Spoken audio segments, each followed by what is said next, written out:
오늘 우리에게 주신 하나님의 말씀 출애굽기 34장 1절부터 10절까지 말씀입니다. 출애굽기 34장 1절부터 10절까지의 말씀. 이제 봉독하겠습니다. 하나님의 말씀을 경청하십시오.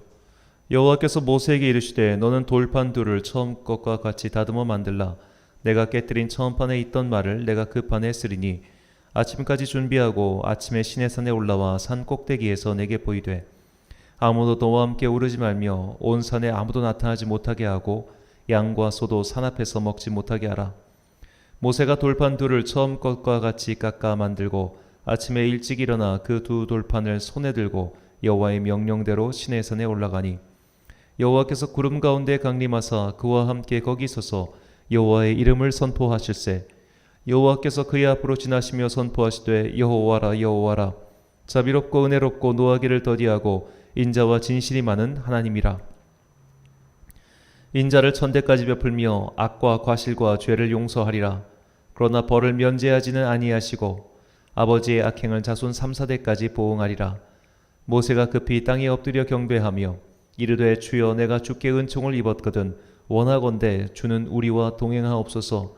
이는 목이 뻣뻣한 백성이니이다. 우리의 악과 죄를 사하시고 우리를 주의 기업으로 삼으소서.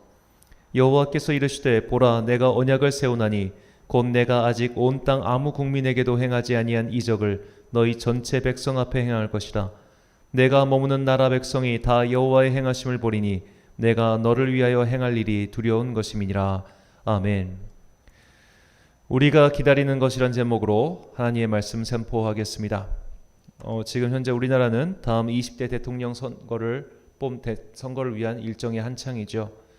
내년 2월 13일에 후보자 등록을 하고 3월 4일과 5일에 사전 투표를 그리고 3월 9일에 20대 대통령 투표를 시작합니다.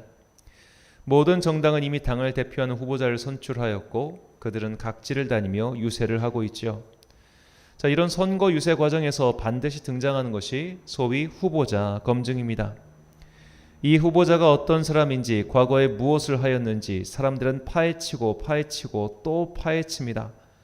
후보뿐만 아니라 그의 가족들까지 모두 들춰내는 정말 혹독한 시간이죠. 이렇게까지 하면서 대통령을 하겠다는 사람들이 이해가 가지 않을 정도입니다. 사실 인권의 측면에서 볼 때 이것은 과해도 보통 과한 것이 아닙니다.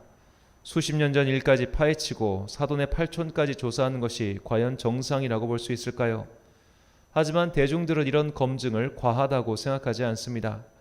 일국의 대통령을 뽑고 그에게 5년간 국가의 운영을 맡기는 일은 한 국가와 공동체에 있어 가장 중요한 일이라고 해도 과언이 아니기 때문이죠. 자, 그렇다면 5년 동안 국가를 이끌 대통령도 이렇게 심도 있게 집요하게 조사하고 또 조사하면서 그에 대해 알고자 한다면 우리의 일생과 그 일생을 넘어 영원을 주관하시는 하나님에 대해서는 더욱더 집요하고 심도 있게 알아야 하지 않겠습니까? 예수님께서는 부활이 없다고 하는 사두개인들에게 다음과 같이 말씀하셨습니다. 마태복음 22장 29절 말씀입니다.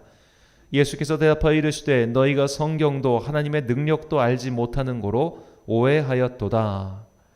자, 구약 성경 중 모세 오경만 신뢰했던 사두개인들은 부활을 믿는 바리새인들을 비웃었습니다. 사두개인들은 현세주의자들이었고 내세에 대한 기대나 신뢰가 없었습니다.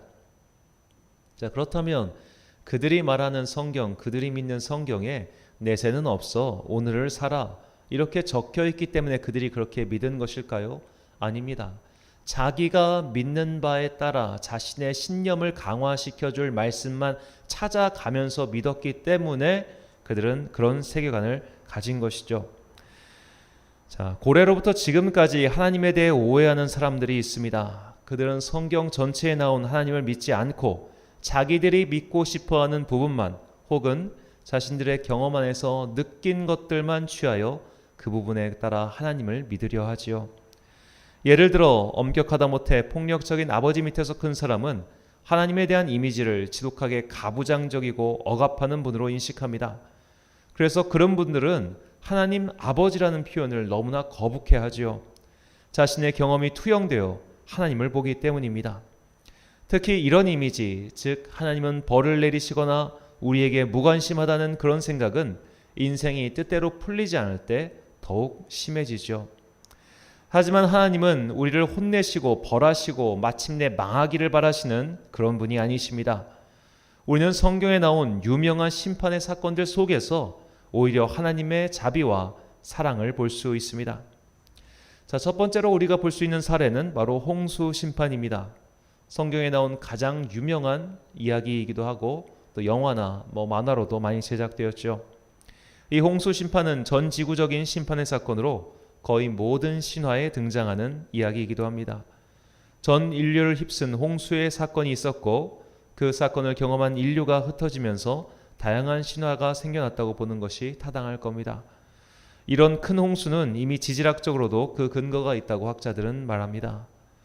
이렇게 큰 홍수 심판으로 인해 지상에 사는 생물은 노아의 방주에 탑승한 것들을 제외하고 모두 멸절당했습니다. 이것은 지상세계의 관리 대행자인 인류가 그 역할을 하지 못했기 때문에 벌어진 일이었죠. 컴퓨터가 바이러스를 먹으면 보통 포맷을 하고 새로운 시스템을 시작합니다. 하나님께서 이 세상을 그렇게 한번 포맷하신 겁니다. 자, 문득 이런 것만 보면 하나님이 굉장히 잔혹하시다라는 생각을 할 수 있죠. 하지만 다른 신화 등에 나오는 신들의 모습을 잘 생각해 보십시오. 신화 속의 신들은 인류를 그저 장난감 대하듯 할 때가 너무나 많습니다. 대표적으로 많은 이들이 알고 있는 올림푸스 신화를 보십시오. 인간은 그저 신들의 놀이개에 불과합니다. 그러나 성경은 그런 하나님을 보여주지 않고 심판 후에 오히려 마음 아파하시는 하나님의 모습을 보여줍니다. 창세기 8장 21절과 9장 11절 말씀입니다. 여호와께서 그 향기를 맡으시고 그 중심에 이르시되 내가 다시는 사람으로 말미암아 땅을 저주하지 아니하리니 이는 사람의 마음이 계획하는 바가 어려서부터 악함이라 내가 전에 행한 것 같이 모든 생물을 다시 멸하지 아니하리니 내가 너희와 언약을 세우리니 다시는 모든 생물을 홍수로 멸하지 아니할 것이라 땅을 멸할 홍수가 다시 있지 아니하리라. 자, 하나님은 이 피조세계의 생명들의 죽음을 안타까워하셨습니다. 하나님은 이 땅에 정의를 바로 세우기 위해 심판을 내리셨지만 그럼에도 죄로 인해 어그러져서 결국 사멸할 수밖에 없는 그런 존재들에 대해 너무나 큰 긍휼의 마음을 갖고 계셨습니다. 그래서 홍수 살아남은 생명체들에게 내가 다시는 이 땅을 홍수로 심판하지 않겠다고 약속해 주신 것이죠. 자, 두 번째로 우리가 살펴볼 사례는 하나님께서 심판을 내리시지 않고 마지막까지 인내하시고 참으시다 결국 멸망시키신 소돔과 고모라의 이야기입니다. 자, 우리는 하나님께서 이 소돔과 고모라를 얼마나 오랫동안 참으셨는지 아브라함과의 대화에서 볼 수 있습니다. 자, 이 소돔과 고모라는 도저히 갱생의 여지가 없는 도시였습니다. 그래서 하나님께서 불과 유황으로 그 도시를 심판하셨죠. 그래서 유대교의 전승에 따르면 그 불과 유황의 심판으로 인해 그 땅이 해수면보다 낮아졌고 그 해수면보다 낮아진 곳에 물이 흘러들어 오늘날 사해가 되었다고 합니다. 이 사해는 바다보다도 염분이 높아 그곳에는 사람이 이렇게 둥둥 떠서 신문을 읽을 수도 있다고 하네요. 소돔과 고모라는 악 그 자체였습니다. 폭력이 난무했고 약한 자를 괴롭혔습니다. 자신의 만족을 위해 남의 재산뿐만 아니라 생명까지 빼앗는 것을 아무렇지 않게 생각했습니다. 하나님께서 모든 인류에게 심어주신 양심, 선한 마음의 조각조차도 남아있지 않았습니다. 그래서 하나님께서 그 도시를 심판하기로 작정하셨습니다. 하나님께 이 계획을 들은 아브라함은 적극적으로 하나님을 만류하지요. 아브라함이 하나님을 만류하면서 내세운 주장은 그 땅에도 의인이 있을 것인데 의인과 악인을 함께 심판하시는 것은 옳지 못하다는 것이었습니다. 하지만 그 도시에는 의인이 10명도 없었고 결국 심판을 받았습니다. 창세기 18장 24절과 25절 32절 말씀입니다. 그 성중에 의인 50명이 있을지라도 주께서 그곳을 멸하시고 그 50의인을 위하여 용서하지 아니하시리이까 주께서 이같이 하사 의인을 악인과 함께 죽이심은 부당하오며 의인과 악인을 같이 하심도 부당하니이다. 세상을 심판하신 이가 정의를 행하실 것이 아니니이까. 아브라함이 또 이르되 주는 노하지 마옵소서. 내가 이번만 더 아뢰리이다. 거기서 신명을 찾으시면 어찌하려 하시나이까. 이르시되 내가 신명으로 말미암아 멸하지 아니하리라. 아브라함은 무려 6번이나 의인의 숫자를 줄여가며 하나님과 타협을 시도하죠. 그러나 마지막으로 의인이 10명도 없다는 하나님의 말씀에 아브라함은 더 이상 말을 멈춥니다. 그 정도로 타락한 도시가 소돔과 고모라였습니다. 그 당시 인구를 정확히 알 수는 없지만 적어도 도시국가였고 그 왕을 세웠던 것으로 볼 때 최소한 1000단위의 인구는 갖고 있었으리라 볼 수 있습니다. 그렇다면 소돔과 고모라는 전체 인구의 1%도 의인이 없었다고 볼 수 있죠. 그런데 이것을 뒤집어 생각하면 하나님께서는 고작 1%도 안 되는 의인을 보시고 그 심판을 유보하시는 자비로운 하나님이시라고 할 수 있습니다. 이 사건을 우리 개인의 관점으로 돌려본다면 하나님께서는 우리 안에 있는 1%도 안 되는 그 선함을 보신다는 뜻이기도 하지요. 우리는 다른 이의 작은 악도 용서하지 못합니다. 더구나 세상에 큰 죄를 지은 사람은 더더욱 용서하지 못합니다. 얼마 전 돌아가신 한 정치인도 그렇습니다. 그는 큰 죄를 지었고 끝까지 그 죄를 공개적으로 사과하지 않았습니다.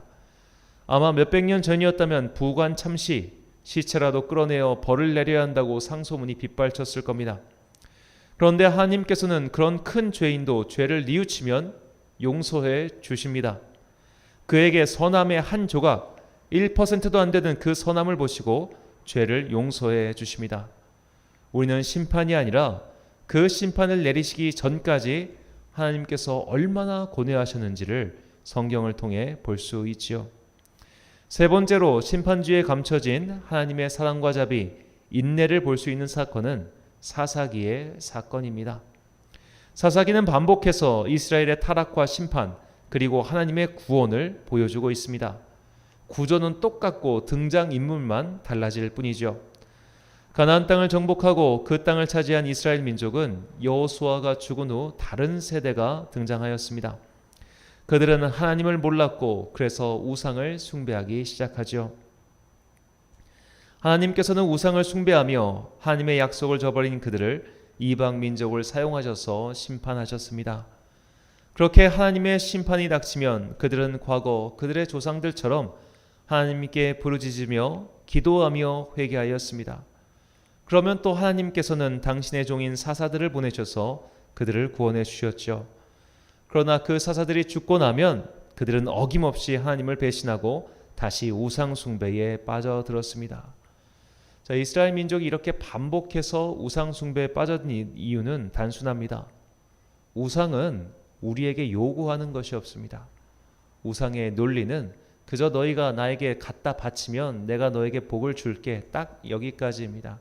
우리에게 정결한 삶을 요구하지도 않고 거룩한 예배를 요구하지도 않습니다. 요구하는 게 없으니 얼마나 믿기 편하고 좋겠습니까? 그러니까 사람들이 자꾸만 우상 숭배에 빠져들었던 것이죠. 한마디로 투자 대비 효능이 좋다고 생각한 겁니다.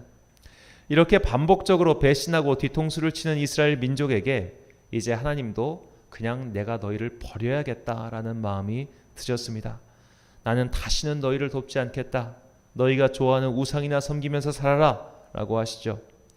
그러자 이스라엘 민족이 다시 회개하기 시작합니다. 잘못했다고 싹싹 빌기 시작하죠. 사사기 10장 15절과 16절 말씀입니다. 이스라엘 자손이 여호와께 여쭈되 우리가 범죄하였사오니 주께서 보시기에 좋은 대로 우리에게 행하시려니와 오직 주께 구하옵나니 오늘 우리를 건져내옵소서 하고 자기 가운데서 이방신들을 제하여 버리고 여호와를 섬기매 여호와께서 이스라엘의 곤고로 말미암아 마음에 근심하시니라. 자, 하나님께서 이스라엘 민족 때문에 근심하십니다. 여기서 마음에 근심하다라고 번역한 히브리어는 카차르 네페슈입니다. 카차르는 배다, 자르다라는 뜻이고 네페슈는 생명, 영혼, 숨결 등의 뜻이죠. 하나님께서는 저 이스라엘의 행동을 보시며 그냥 머리를 쥐어싼 정도가 아니라 가슴이 베이는 듯한 아픔을 느끼셨습니다. 이스라엘 민족은 사실 저래도 쌌습니다. 광야 시절부터 시작하면 정말 수도 없이 하나님을 배신하였습니다. 그런데도 하나님께서는 여전히 그들 때문에 영혼이 잘리는 듯한 고통을 느끼셨습니다. 왜 그랬을까요? 사랑하시기 때문입니다. 여전히 하나님을 배신하고 모욕하고 떠나버렸다가 염치도 없이 빌빌거리며 돌아오는 우리들을 하나님은 여전히 사랑하시고 우리 때문에 칼로 영혼이 베이듯 아파하시는 겁니다. 이것이 성경이 보여주는 하나님의 모습입니다. 오늘 본문에서 하나님은 하나님의 성품, 자신이 어떤 분이신지를 우리에게 이렇게 말씀하십니다. 본문 6절과 7절입니다. 여호와께서 그의 앞으로 지나시며 선포하시되 여호와라 여호와라 자비롭고 은혜롭고 노하기를 더디하고 인자와 진실이 많은 하나님이라.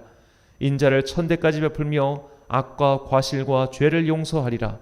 그러나 벌을 면제하지는 아니하고 아버지의 악행을 자손 3,4대까지 보응하리라. 아멘. 우리는 첫째로 이 본문의 배경을 생각하며 읽어야 합니다. 출애굽한 이스라엘 민족이 첫 번째 목적지인 시내산에 도착하였습니다. 그곳에서 이스라엘은 시내산에 강림하신 여호와를 배웠습니다. 너무나 위엄이 크신 하나님의 임재를 보고 그들은 벌벌 떨며 모세 혼자 가서 하나님의 말씀을 받아오라고 부탁하지요.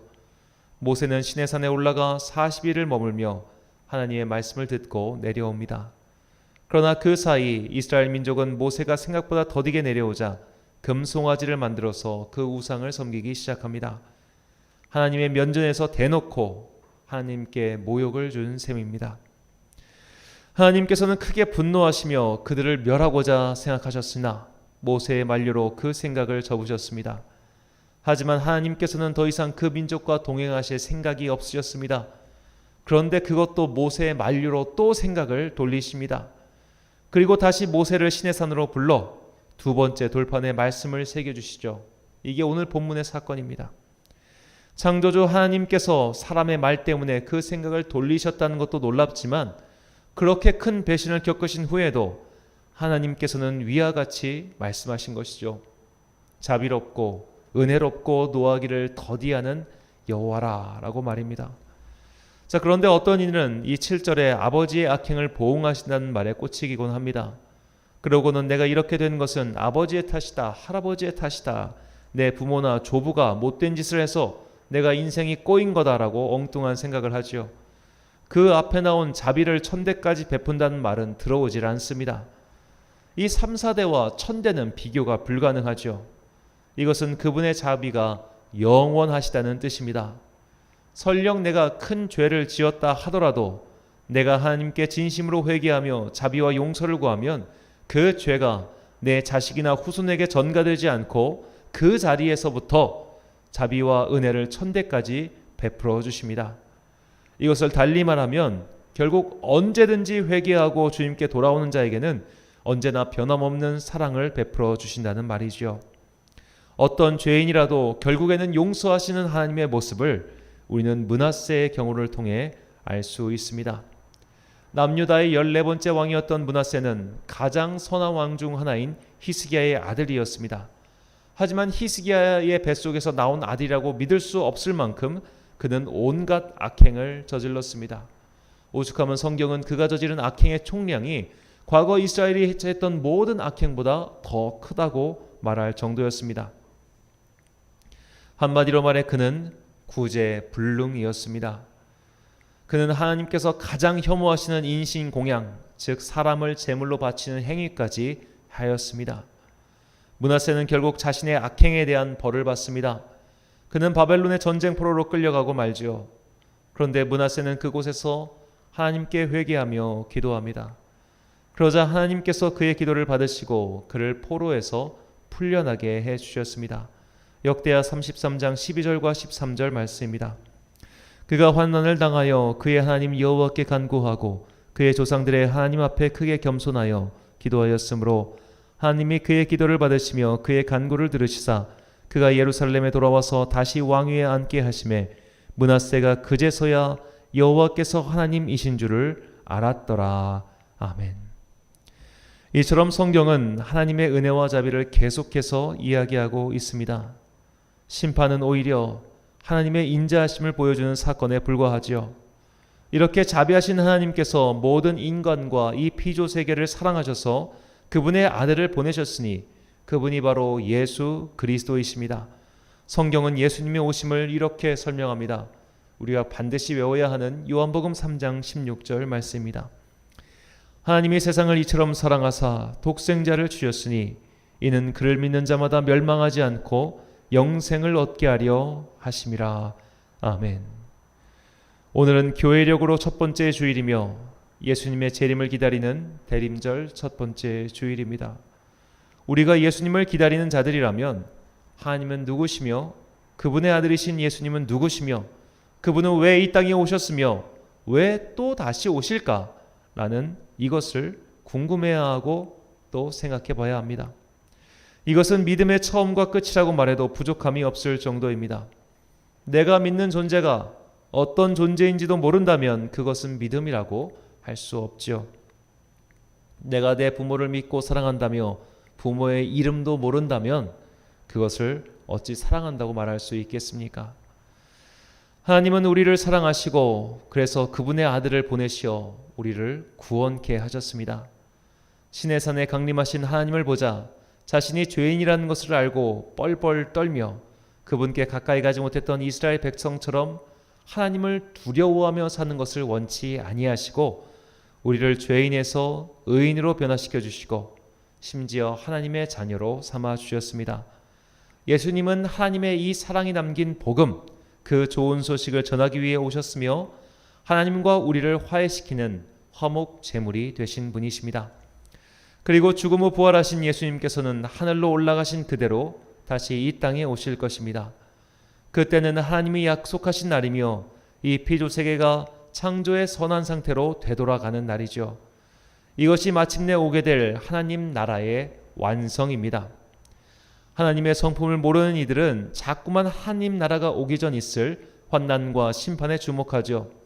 그리고 큰 환난이 있을 것이니 빨리 죄를 회개하고 하나님 앞에 바로 서라고 촉구합니다. 물론 이것은 타당한 말입니다. 하지만 공포를 조장해서는 안 되지요. 우리가 죄를 회개하는 것은 심판이 두렵기 때문이 아닙니다. 우리가 죄를 회개해야 하는 것은 그분의 큰 사랑의 은혜를 먼저 입었기 때문입니다. 그 사랑 때문에 우리가 변해야 하는 것이지 그분의 획초리와 막대기가 두려워서 변해야 하는 것이 아닙니다. 예수님의 재림은 이 세상에 벌을 내리시기 위함이 아니라 이 세상을 회복시키시고 완성하기 위해서 오시는 것입니다. 그래서 그분이 계시는 곳이 하늘나라이며 천국이죠. 우리는 내가 평안하고 행복한 곳을 상상 속에 그려놓고 그곳에 들어가기 위해 예수를 믿겠다고 생각해서는 안 됩니다. 예수님이 계신 곳이 천국입니다. 우리가 하나님의 자비로 새로운 존재가 되었고 그분의 사랑과 자비가 진정 우리를 회복시키기 때문에 우리는 그분이 계신 곳인 천국을 바라보는 것이죠. 만약 우리가 주님이 계신 곳 그 천국에 실제로 가보니 그곳이 지옥과 같은 모습이라고 할지라도 우리는 그리로 갈 것입니다. 마치 영화의 대사처럼 당신이 있는 곳이라면 어디든 함께 가겠어요 라고 말하는 것이 이 주님의 한없는 사랑에 대한 응답이며 우리의 믿음입니다. 여러 차례 말씀드렸지만 우리는 아시시의 성자 프란체스코의 기도를 항상 기억하고 우리 또한 이 기도를 드릴 수 있어야 합니다. 주여, 제가 천국에 들여보내달라고 기도한다면 당신의 반월도를 든 천사들을 보내셔서 천국의 문들을 제 앞에서 모두 닫아버리십시오. 제가 만일 지옥이 무서워서 당신을 사랑한다면 그 영원한 천길 불길 속에 저를 던져버리십시오. 그러나 주여, 제가 당신을 사랑하는 것이 오직 당신 때문이라고 한다면 당신의 팔을 벌려 저를 맞아 주십시오. 천국이 좋아서 천국에 가고 싶은 것도 아니며 지옥이 두려워서 천국에 가고 싶은 것도 아니어야 합니다. 그저 주님이 그곳에 계시기에 그곳을 사모하는 것이죠. 그분이 계신 곳은 어디든지 하늘나라야, 그분의 자비와 사랑을 만날 수 있는 곳이 천국이야 라는 믿음과 깨달음이 있을 때 우리는 성경이 말하는 하나님의 참 성품을 신뢰하며 거짓과 속임수에 빠지지 않게 됩니다. 예수님의 12제자 중 예수님께서 유독 사랑하셨던 제자인 요한은 예수님께서 하늘로 올라가신 후 예수님의 어머니인 마리아를 모시며 살았습니다. 그리고 요한은 아마도 90세가 넘은 나이에 밤모섬에 유배되어 그곳에서 말년을 보내며 마지막 날에 대한 계시를 받아 그것을 기록하고 교회에게 전달하지요. 그 말씀이 요한계시록입니다. 요한계시록은 보면 마지막 날에 임하실 하나님의 심판을 마치 영화처럼 생생하게 묘사하고 있죠. 그 장면을 우리가 정말로 그림이나 혹은 영화로 만든다면 온 지구가 마치 파멸된 듯한 엄청난 무서운 그런 영상이 될 것입니다. 그렇다면 이런 무서운 심판의 환상을 본 요한은 사람들에게 이렇게 외쳐야 하지 않을까요? 하나님은 무서우신 분이시다. 그분은 이 세상을 불과 유황으로 심판하실 것입니다. 바다가 피로 물들고 대지가 피에 잠길 것이다. 이 무서운 하나님께 빨리 복종하고 회개하라 라고 말이죠. 그러나 요한은 그런 말을 하지 않습니다. 요한일서 4장 16절부터 19절까지 말씀입니다. 하나님이 우리를 사랑하시는 사랑을 우리가 알고 믿었노니 하나님은 사랑이시라. 사랑 안에 거하는 자는 하나님 안에 거하고 하나님도 그의 안에 거하시느니라. 이로써 사랑이 우리에게 온전히 이루어진 것은 우리로 심판날에 담대함을 가지게 하려 함이니 주께서 그러하심과 같이 우리도 이 세상에서 그러하니라. 사랑 안에 두려움이 없고 온전한 사랑이 두려움을 내쫓나니 두려움에는 형벌이 있음이라. 두려워하는 자는 사랑 안에서 온전히 이루지 못하였느니라. 우리가 사랑하면 그가 먼저 우리를 사랑하셨음이라. 아멘. 하나님은 사랑이십니다. 그리고 우리는 그 하나님의 사랑이 완성되는 날을 기다리고 있습니다. 우리가 기다리는 것은 심판의 날, 하나님께서 우리에게 나타나셔서 우리를 벌하시고 멸망하시는 것을 기다리는 날이 아니라 하나님께서 마침내 오셔서 이 세상을 창조의 선한 상태로 회복시키시고 그 사랑의 완성을 이루시는 그 하나님 나라의 도래의 날을 꿈꾸며 기다리고 있습니다. 이것이 대림절 첫 번째 주일에 우리에게 주시는 주님의 메시지입니다. 사랑하는 천안 광성교회 성도 여러분, 그리고 이 예배를 함께 드리시는 귀한 주님의 자녀 여러분, 오늘은 주님의 다시 오심과 이 세상의 완성을 기다리는 대림절 첫 번째 주일입니다. 하나님에 대해 오해하기 시작하면 신앙생활이 꼬여버립니다. 하나님을 나의 선하신 아버지가 아니라 벌 주시고 심판하시는 재판관으로 인식해버리면 모든 일을 두려움에 떨며 살게 되죠.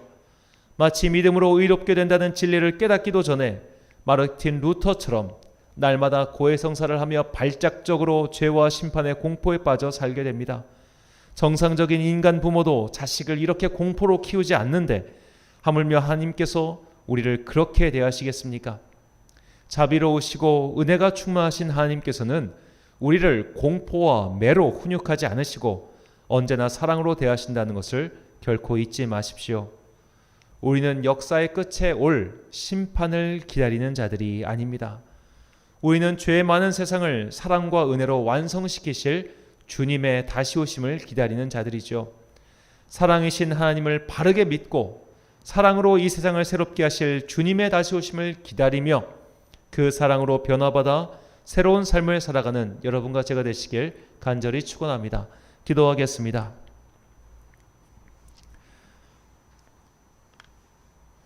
사랑과 은혜가 풍성하신 아버지 하나님, 주님의 다시 오심을 기다리는 대림절 첫 번째 주일을 우리에게 허락해 주시니 참으로 감사합니다.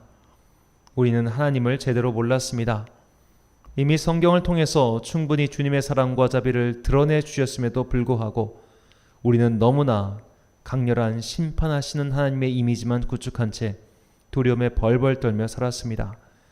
이렇게 잘못된 하나님의 이미지는 우리를 되려 하나님과 멀어지게 만들었습니다. 경외함이 아닌 경원이 되어 슬금슬금 주님의 눈치만 보는 자녀가 되고 말았습니다. 우리의 미약함을 고백합니다. 주님의 사랑을 깨닫게 하시는 성령님을 우리에게 보내주시어 그 사랑과 은혜의 선물을 받고 구원의 기쁨을 이 세상에서 먼저 누리는 주님의 참된 자녀가 되게 하옵소서.